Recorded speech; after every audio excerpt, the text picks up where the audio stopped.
얼마 전에 시골에서 신실하게 목회하는 목사님과 대화를 나누는 중에 조심스럽게 여쭤봤어요. 아, 목사님, 그 사례로 어떻게 자녀를 양육하셨어요? 그래서 갑자기 얼굴이 환해지면서 이런 간증을 하시더라고요. 예, 제 아들이 열심히 공부해서 서울의 숭실대에 들어갔다고, 대학원까지 마치고 또 너무너무 감사하게 LG 연구원으로 취업했다고, 너무너무 감사하고 기뻐했는데 아들이 되게 힘들어하는 거예요. 이유를 보니까 그 연구원만 해도 외국에서 공부하고 오고 스카이 출신, 카이스트 출신이 대부분이라는 거예요. 거기서 아주 은근히 왕따를 너무너무 당한다는 거예요. 그래서 야, 우리 하나님 믿는데 기도하자. 아버지가 널 위해 열심히 기도할게. 너도 하나님의 선하신 인도하심을 잘 기도해라. 그랬더니 구글 코리아로 딱 경력사원으로 입사하게 되고요. 거기서 또다시 미국 본사 구글로 딱 들어가서 팀장이 됐다는 거예요. 지금 여기가 얼마나 좋은지 어르신들 잘 모르는데요. 그래서 그 구글에서요, 그 부모를 초청해서 2번이나 다 구경시켜주고 다 하고, 그리고 아들이 너무너무 행복해 하는데, 뭐 월급 많아서 행복하기보다도 인종차별 거기는 없고, 또 뭐 학력차별 없고, 진짜 실력으로 마음껏 일할 수 있어 너무 행복하게 한다고. 근데 그 말을 듣고 막 부러워지는 거죠. 그러면서 이렇게 축복했어요. 아, 목사님께 정말 신실하게 이렇게 하나님 일 감당하시니 하나님께서 이 땅에서도 상을 주셨네요. 아들 통해서. 저는 저와 우리 모든 성도들의 간절한 소원이 있어요. 뭐냐면 우리 때보다 우리 자녀손들이 더 잘 되는 거예요. 믿음으로나 세상으로나 더 잘 될 수 있기를 축복합니다. 오늘 본문에 나오는 모세는 확실히 그 부모보다 훨씬 귀하게 잘 쓰임받고 잘 된 사람이잖아요. 근데 그렇게 된 이유는 부모님에게 먼저 요인을 찾을 수 있어요. 오늘 본문 이렇게 시작합니다. 믿음으로 모세가 낳았을 때 그 부모가 아름다운 아이임을 보고 3달 동안 숨겨 왕의 명령을 무서워하지 아니하였으며, 모세가 태어날 때 아시는 것처럼 남자아이는 다 죽여야 했어요. 모세에게는 그 누나 미리암과 형 아론이 있었잖아요. 그러니까 아론이 날 때까지만 해도 완전히 무조건 죽여야 되는 건 아니었어요. 근데 모세를 잉태했을 때 완전히 당국에 신고하고 죽어야 되는. 그러면 부모가 어떻게 했어요? 하나님 제발 아들이 아니고 딸이게 해주세요. 얼마나 기도했겠어요. 근데 낳고 보니까 아들인 거예요. 아들. 근데 죽일 수가 없었어요. 왜냐면 본문에 보니까 아름다운 아이였기 때문에 도저히 죽일 수가 없었다. 근데 여러분, 이 성경에서 말하는 아름다운 아이가 뭘까요? 아주 예쁘고 잘생긴 아이일까요? 사실 암만 매주땡이어도 부모가 보기엔 최고 예쁘고 잘생겨 있잖아요. 그러면 똑똑하고 지혜롭게 보인 걸까요? 참 커서는 모르지만 아기 때는 다 천재인 줄 알아요. 자기 자녀들이. 그러잖아요. 근데 그러면 이 아름다운 아이, 성경에 나오는 원어를 보면은 토부라는 원어를 썼는데, 그는 하나님께서 사람을 만드시고 심히 좋았더라는 그 단어와 같은 거예요. 인간적 입장에서 예쁘고 잘생기고 똑똑하다기보다는 하나님 보시기에 그랬다는 거예요. 스데반은 마지막 순교하기 전에 설교하면서 이렇게 말씀하고 있어요. 그때 모세가 낳는데 하나님 보시기에 아름다운지라. 그의 아버지 집에서 3달 동안 숨겼더니 외모를 취하지 아니하시 하나님 보시기에 아름다웠다. 왜냐하면 이 아이가 하나님의 언약의 성취자, 하나님의 언약을 이룰 귀한 사람이었기 때문에 그렇습니다. 하나님께서 믿음의 조상 아브라함에게 이렇게 말씀하셨지요. 함께 읽어봅시다. 여호와께서 아브라함에게 이르시되 너는 정령이 알라. 내 자손이 이방에서 객이 되어 그들을 섬기겠고 그들은 400년 동안 내 자손을 괴롭게 하리니 그 섬기는 나라를 내가 징치할지며 그 후에 내 자손이 큰 재물을 이끌고 나오리라. 모세의 부모는 경건하고 기도하였기 때문에 그 400년, 하나님 언약하신 400년이 거의 다 찼음을 알았어요. 그리고 하나님의 특별한 계시 속에서 간절히 기도하는 중에 모세가 바로 그 백성을 이끌 귀한 하나님의 사람으로 선택받았음을 아는 거예요. 그렇기 때문에 사실 모세를 숨기는 것은 모세만 위험한 게 아니라 온 가족이 몰살당할 위험을 각오하고 그 아들을 숨긴 거예요. 그러나 너무 그 울음소리가 우렁차기 시작하면서 도저히 숨길 수 없어서 믿음으로 갈대 상자를 만들어서 떠나보내고 그렇게 유모가 돼서 참 크지 않을 동안 그렇게 이 아들을 키울 수 있었던 거죠.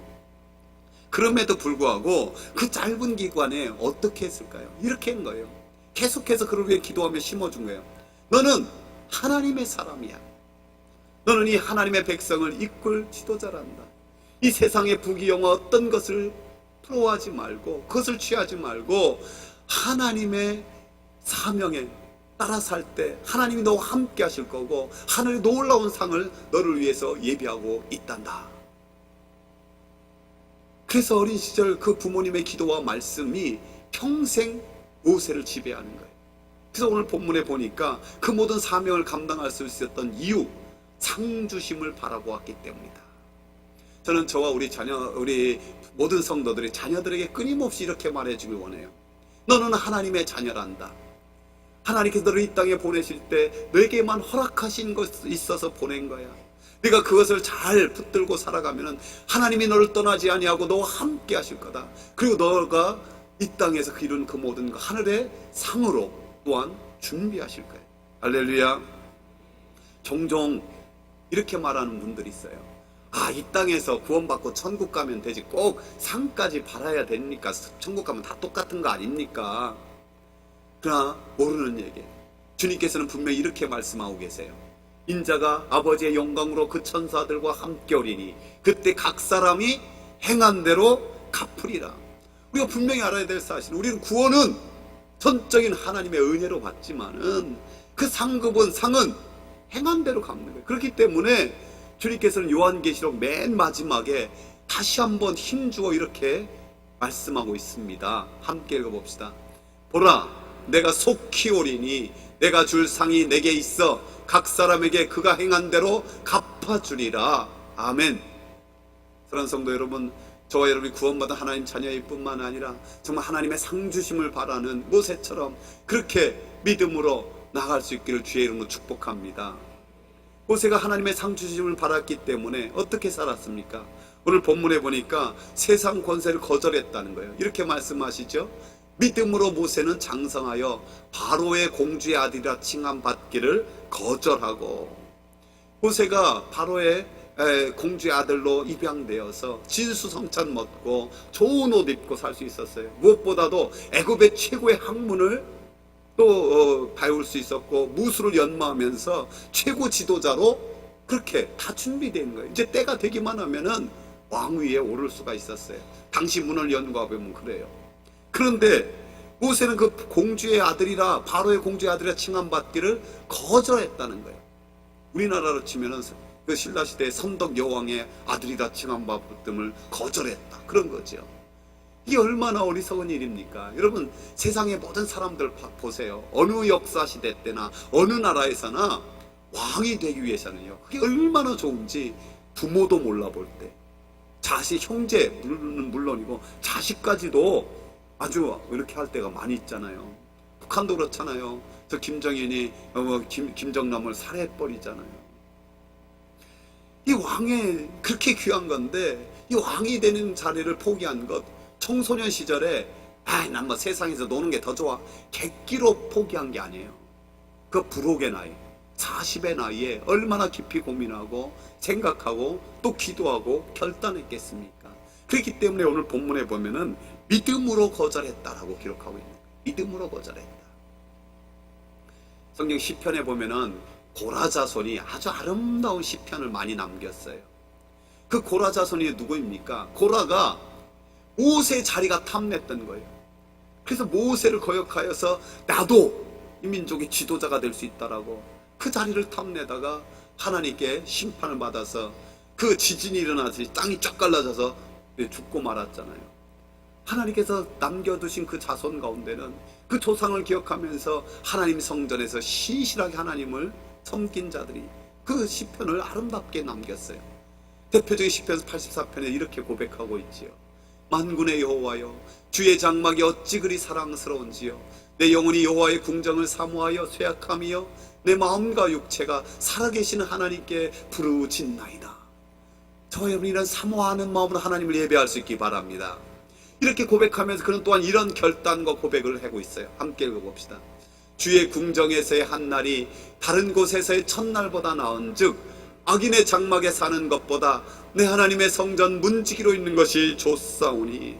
악인의 어떤 궁정보다도 하나님의 성전 문지기만 되어도 난 너무너무 행복하다라고 고백하는 거예요. 여러분, 우리가 신약시대를 사는 우리, 이 세상에 어떤 왕의 권세보다 더 큰 권세가 있는 줄 믿습니다. 무슨 권세죠? 하나님의 자녀됨의 권세.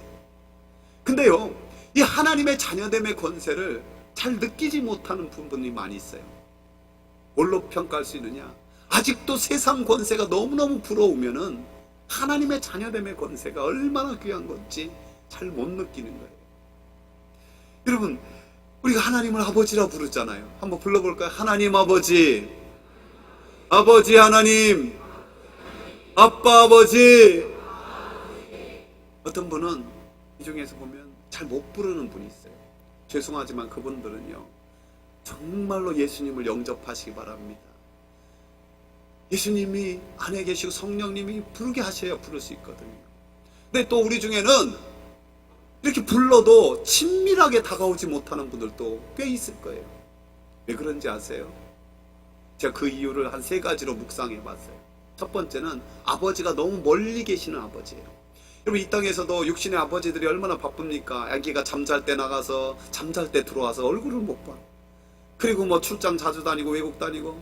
그래서 아기가 아빠 언제 오래간만에 안아보려면은 막 낯가리고 그냥 응앙 울고. 아빠가 너무 먼 거야. 근데 하늘아버지는 반대. 하나님은 가까이 하기 원하는데 그 자녀들이 멀리 하는 거야. 멀리 하는 거야. 그 문제나 생겼을 때 아버지 한번 부르고 어쩌다 한번 아버지 발리고 멀리 있는 아버지이기 때문에 친밀하게 안 느껴지는 거예요. 또 두려운 하나님 아버지. 두려운 하나님. 왜 두렵냐? 죄가 있으면요, 하나님 아버지, 죄의 문제가 깨끗하게 해결 안 되면은 하나님 아버지가 두려워요. 이 땅에서도 참 무서운 아버지 많이 있잖아요. 역기능적인 아버지 때문에 맨날 술만 먹고 때리고 부시고 그래가지고 그냥 아픔 겪은 많이 있어요. 근데 우리 하나님은 안 그렇잖아요. 우리 하나님 아버지는 사랑의 하나님, 인자와 긍휼이 풍성하신 하나님인데 그 하나님이 두려운 건 왜 두려우냐? 정말 예수 그리스도의 보혈의 능력으로 죄가 깨끗하게 씻음을 분명히 확신하지 못해서. 그래서 하나님 멀리하고. 자, 하나님이 이렇게 말씀하시는 거예요. 함께 읽어볼까요? 하나님을 가까이 하라. 그리하면 너희를 가까이 하시리라. 죄인들아 손을 깨끗이 하라. 두 마음을 품은 자들아 마음을 성결하게 하라. 하나님 아버지를 불러도 멀리는 하나님, 두려운 하나님 또는 무심한 하나님으로 또 여길 수 있어요. 하나님이 뭐 나 같은 거 관심도 없고 신경도 안 쓰고 어떻게 되든지 상관도 않고. 여러분, 이 세상에는 그런 무심한 부모가 종종 있어서 부모 역할 안 해가지고 그런 분들 많이 있지만 우리 하나님은 안 그렇잖아요. 얼마나 나를 나보다 더 잘 아시는 하나님, 그 하나님인데 왜 무심한 하나님으로 여겨지느냐? 진실하게 기도하지 않기 때문에 그래요. 하나님 앞에 진실하게 기도하지 않기 때문에. 주님께서 기도하다가 낙심하지 말라고 이 불의한 재판관과 과부의 비유를 주셨잖아요. 이 불의한 재판관, 하나님 두려워하지 않고 사람은 완전 개무시하고 그런 재판관인데 날마다 그 과부가 와서 간청하니까 그 간청함을 들어줘야겠다. 그러면서 하나님께서 이렇게 말씀하셨잖아요. 함께 읽어볼까요? 하물며 하나님께서 그 밤낮 부르짖는 택하신 자들의 원한을 풀어주지 아니하시겠느냐? 그들에게 오래 참으시겠느냐? 내가 너희에게 이르노니 속히 그 원한을 풀어주시리라. 저와 여러분의 간절한 기도 하나님이 속히 응답하실 것을 믿습니다. 근데 저는 이 말씀이 여기서 끝났으면 좋겠어요. 전에도 말했지만은 그러나 주님께서 거기에 한마디 덧붙이세요. 곧바로 이어서 하는 말씀이 뭐냐면은 이 말씀이에요. 그러나 인자가 올 때 세상에서 뭘 보겠느냐? 믿음을 보겠느냐? 이 땅에 많은 사람이 하나님 자녀라고 하지만은 믿음으로 진실하게 기도하는 게 너무 적다는 거예요. 그래서 하나님이 아버지 불러도 별로 친밀하게 안 느껴지고 그 권세를 활용하지 못하고. 사랑하는 성도 여러분, 믿음으로 기도하는 거, 참으로 하나님을 부르고 찾는 자, 오늘도 그 권세가 나타남을 믿습니다. 저와 여러분이 그 하나님의 권세 때문에 세상 권세 부러워하지 않기를 주의 이름 축복합니다. 모세는요, 창조심을 바라보며 이 세상 권세를 거절했어요. 또한 세상의 쾌락도 거절했습니다. 모세가 세상 권세를 거절한 이유는 그 애굽 왕궁이 죄악의 소굴이었기 때문에 그래요. 자기가 애굽 왕이 되면 뭘 했겠어요? 완전 우상숭배 푹 젖어 살아야 됐어요. 그 이방에서 우상숭배라는 것이 성적 타락과 온갖 잔치와 음란한 쾌락덩어리였거든요. 그 부모님이 심어준 그 믿음, 말씀, 그 기도가 모세로 하여금 그 세상의 죄악의 쾌락을 거절하게 만든 거예요. 그래서 성경은 이렇게 말씀하고 있어요. 도리어 하나님의 백성과 함께 고난받기를, 잠시 죄악의 낙을 누리는 것보다 뭐하고? 좋아하고. 모세는 이 세상이 잠시뿐인 걸 아는 거예요. 이 세상 쾌락이 잠시뿐이 헛된 것임을 아는 거예요. 그래서 세상 쾌락을 거절한 거예요. 우리 주님께서 나사로와 부자 비유를 통해서 이 세상 쾌락이 얼마나 부질없는 것임을 보여줬잖아요. 여러분, 아무리 세상에서 돈이 많으면 뭐합니까?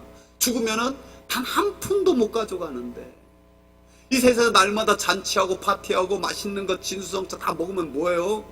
지옥 가면은 물 한 방울도 못 찍는데 혀에. 이 세상에서 아무리 멋지게 장례식 화려하게 잘 치르면 뭐예요? 거기 가면은 후회는 할 수 있어도 회개할 수 없는데, 따라서 해보세요. 지옥 가면 후회는 하지만 회개할 수 없다. 회개할 수 없으니 구원받을 수 더 이상 없고, 그런 거잖아요. 구약에서 이런 부자가 있었어요. 솔로몬. 그러나 그는 마지막에 그래도 하나님 은혜로 깨달았어요. 그래서 깨달아서 이렇게 고백하고 있는 거예요. 함께 읽어봅시다. 나는 내 마음에 이르기를, 자, 내가 시험 삼아 너를 즐겁게 하리니 너는 낙을 누리라 하였으나 보라, 이것도 헛되도다. 내가 웃음에 관하여 말하여 이르기를, 그것은 미친 것이라 하였고 희락에 대하여 이르기를, 이것이 무슨 소용이 있는가 하였노라. 솔로몬이 우상숭배에 빠지고 여자에 빠지고 쾌락에 빠지고 있는 거 다 누려봤지만은 결국 헛된 거다. 심지어 미친 짓이었다라고까지 그렇게 성경에 기록하고 있답니다. 모세는 죄악의 낙을 누리는 것보다 하나님 백성과 함께 고난받기를 더 좋아합니다. 그래서 그가 그 왕궁을 떠나 백성 구하고자 때려잡아 봤지만 안 되고 광야에서 쫓겨나가긴 했지만, 그 광야에서 철저하게 하나님과 동행하고 하나님 없이는 못 살고 또 그 백성의 고난을 온몸으로 체험하는 거예요. 신약성경에 모세와 비슷한 사람이 있었죠. 사도 바울. 그가 젊었을 때 하나님을 위해 산다는 것은 겨우 사람 때려잡아 죽이는 일이었어요. 스데반 딸을 때려잡아 죽이는 일이었어요. 그러나 그가 예수님 만나고 예수님 때문에 변화되고 복음을 받고는 어떻게 합니까? 그 복음을 위해서, 주님을 위해서 헐벗고 배고프고 감옥에 갇히고 매맞고 짐승과 싸우고 파선의 위험에나 목숨의 위험에, 그 모든 것을 넉넉히 감당하는 거예요. 그러면서 오늘 우리에게 이렇게 선포하고 있습니다. 함께 읽어봅시다. 자녀이면 또한 상속자, 곧 하나님의 상속자요 그리스도와 함께한 상속자니 우리가 그와 함께 영광을 받기 위하여 고난도 함께 받아야 할 것이니라. 할렐루야. 저와 여러분이 자녀로서 구원받아 그걸 넘어서 하나님의 유업을 받은 상속자로 그 고난도 기뻐할 수 있기를 축복합니다. 이번에 사랑의 동산에서 마지막 폐회 수료식에 다른 교회 한 권사님이 이런 간증하는 걸 들었어요. 갱년기가 좀 심하게 찾아왔대. 그러니까 정말 우울하고, 내가 그동안 뭐하고 살았나, 남편을 위해서 자식을 위해서 사는 것 같은데 도대체 나를 위해서는 뭘 살았나, 너무너무 힘들더래. 그래서 결심을 해. 내가 이제 내 인생 나를 위해서 좀 살아야겠다. 그럼 뭘 할까? 좀 우아하게 그림을 좀 배워서 그려보자. 그래가지고 화실 찾아가서 나름대로 노력했는데, 이게요, 재능이 좀 있어야 이게 뭐가 되지. 재미가 없다. 근데 친구가, 야야, 그래도 우리 나이 너는 뭐 그 정도 됐으면은 골프를 배워봐. 가슴이 뻥 뚫리고 진짜 재밌다. 그래서 가서 뭐 안 되는 거 열심히 연습해서 필드에 서봤는데 사람들은 가슴이 뻥 뚫린다는데 오히려 가슴이 답답하기만 하고 그 재미없더라는 거예요. 그래서 좀 정적인 그래도 마음의 수양이 된 서예를 좀 배워보자 해서 가서 했는데 크거든. 근데 이가짜가 뭐 했는데 그래서 사랑의 동산에 권면에서 목사님 가브라에서 왔는데 거기서 다시 첫사랑 회복하고 주님 만나고 와, 내가 정말 나를 위해 살 것이 아니라 주님 위해서 살아야 되는구나. 주님의 십자가. 그래서 그 모든 것 방황했던 것 다 버려두고 내가 다시 내 십자가 바로 지고 주님 따르겠다고 결심하는 귀한 모습이었어요. 사랑하는 성도 여러분, 하늘의 상을 진심으로 바라보고 이 땅의 어떤 재미와 쾌락보다 주를 위한 고난을 기뻐할 수 있는, 더 좋아할 수 있는 저와 여러분 되길 축복합니다. 하나님의 상을 진심으로 바랐던 모세는요, 세상 권세를 버리는 거예요. 세상 쾌락을 버리는 거예요. 또한 세상의 보화까지도 버리는 모습을 봅니다. 그래서 세상 보화를 거절하는 것, 사실 이게요, 어떻게 보면 제일 힘들 수 있어요. 하나님이, 우리 주님이 얼마나 힘들었으면 재물과 하나님을 겸하여 섬길 수 없다. 이 재물이 하나님의 위치까지 가는 거예요. 그만큼 특별히 현대인들에게 돈, 이건 최고지요. 그래서 어떤 통계가 이런 통계도 있더라고요. 목회자들이 설교할 때 위로 설교를 하면 90% 이상이 은혜 받는데, 왜? 다들 힘들고 살고 있고 상처 있고 다 이러니까. 축복 설교하면은 70%가 은혜 받는데, 회개 설교를 강력하게 해도 30%는 은혜 받는다. 헌금 설교하면 10%도 은혜 받을까 말까 한다. 그리고 이 세상 보화를 버릴 수 있는 게 딱 한 가지예요. 그보다 더 훨씬 큰 보화를 발견해야만 이 세상 보화를 버릴 수 있는 거예요. 주님께서 그 밭에 감춘 비유를 통해서 말씀하시나요? 정말 보화를 발견해야만 세상 것들을 거기에 투자할 수 있는 거예요. 모세는 구약에 살았지만 바로 그런 사람이에요. 그래서 오늘 본문은 이렇게 말씀하고 있어요. 같이 읽어봅시다. 그리스도를 위하여 받는 수모를 애굽의 모든 보화보다 더 큰 재물로 여겼으니 이는 상 주심을 바라보이나.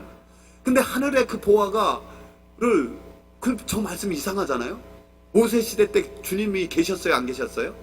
물론 하늘에 계셨지만 모세와 함께 하지 않았잖아요. 근데 모세가 그렇게 했던 것이 그리스도를 위한 것이었다라는 거예요. 그리스도를 위한 것. 왜 그럴까요? 하나님의 백성을 위해서 고난받는 것이, 그 재물을, 세상 재물을 버리는 것이 주님을 위한 것.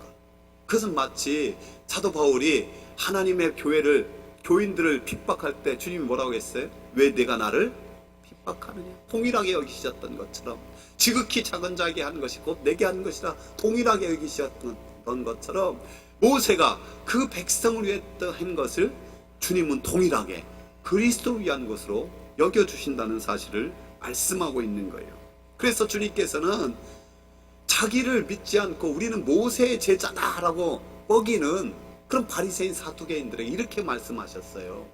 모세를 믿었다면 또 나를 믿었으리니 이는 그가 내게 대하여 기록한 것이다. 그 모세오경의 모든 말씀도 궁극적으로 누구를 향한 거예요?